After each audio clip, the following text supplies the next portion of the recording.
Naging limitado ang galaw ng mga tao.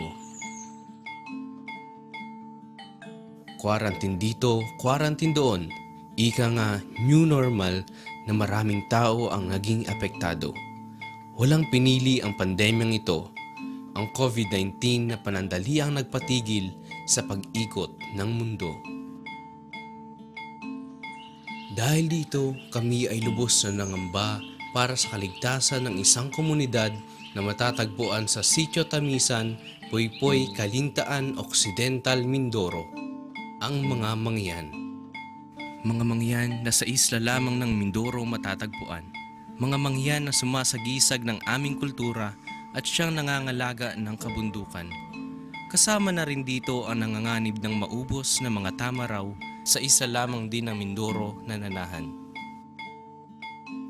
Mga mangyan na malayo sa kabayasnan ngunit apektado ng pandemyang nararanasan ng sanlibutan.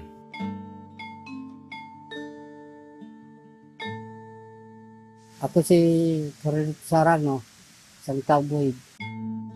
Simula na magkaroon ng pandemya, apektado ang mga katutubong mangyan. Bago namin narinig itong sakit na ito, ay malaki ang aming pangamba. Dahil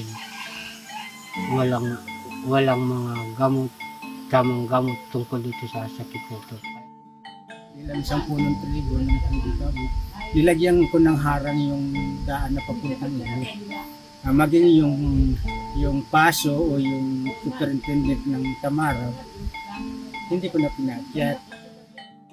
Ako, isang tour guide ng mga dayuhan kung nagbisita sa Tamaraw, Ibig.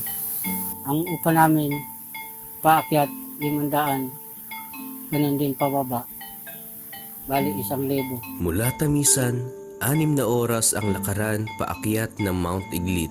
Yung natigilan ng mga bisita, ng mga pagkain, kamuti, saging, mga ganun lang ba ang bali. Kahit hirap, pilit pa ring sumabay sa agos ng buhay.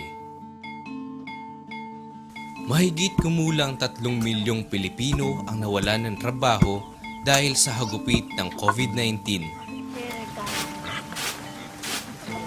Isa na si Ferlito na boss na naapektuhan.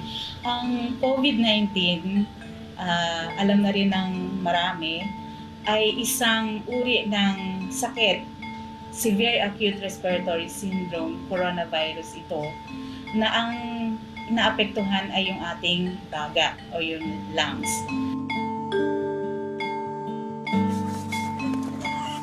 Siyempre, ang nakakabahala pa rin sa kanila dahil alam naman natin yung sanitation nila, yung mga sanitary, yung hygienic practices nila ay makukonsider natin na hindi ganun kaganda. Kaya nga, ang ina-advise na lang namin sa kanila ay i-contain sila sa isang lugar na wala munang lalabas.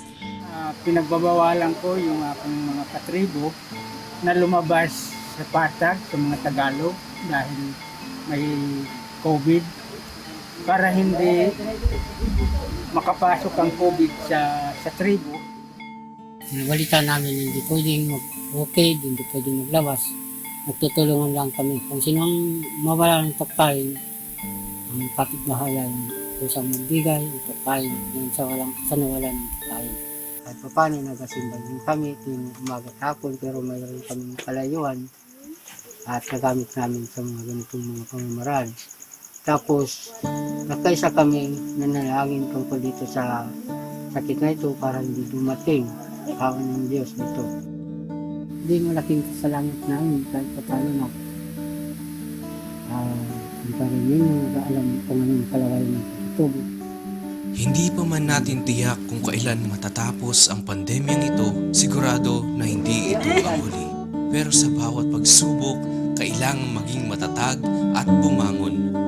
Nilisan man ng umaga ang kanilang komunidad, ang mga ngiti sa kanilang labi ay siyang nagbibigay ng pag-asa sa bawat isa na ang araw ay muling sisikat at magbibigay ng liwanag sa kabundukan. Sila ang mga tao buhid, naghihintay sa muling pag-ikot ng mundo.